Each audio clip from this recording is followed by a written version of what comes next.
গত দুদিন আগে ইউএসএ তে নায়াগ্রা ফল দেখতে গিয়েছিলাম। তো বাস থেকে নেমে মেট্রো করে আসছিলাম। ওই খুব ভোরে ভোরে আসছিলাম। তো ওখানে অনেক স্টুডেন্ট, তারা ইউনিভার্সিটিতে যাচ্ছে।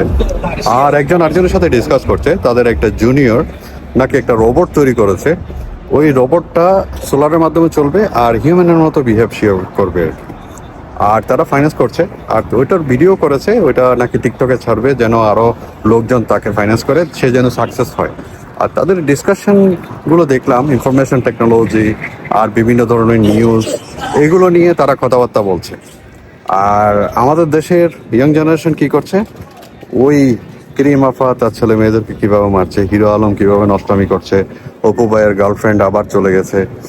আর আরেকটা আছে কাপি ভাই কি বলছে, আরে lakh lakh million million view তাদের। আর এই জেনারেশন কিভাবে উন্নত করবে আমি বুঝি না।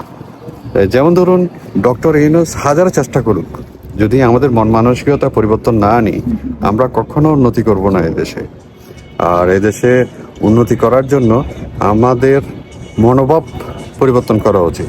যেদিন দেখবেন সোশ্যাল মিডিয়াতে এইসব কাফি ভাই বলেন, হিরো আলম বলেন, অপু ভাই বলেন, আর কিরিমাফা বলেন, এইসব লোকদের ভিউ কমে গেছে, তাহলে বুঝে যাবেন দেশ স্লোলি উন্নতির দিকে যাচ্ছে, মানুষজনের মন মানসিকতাও পরিবর্তন আসছে। ধন্যবাদ।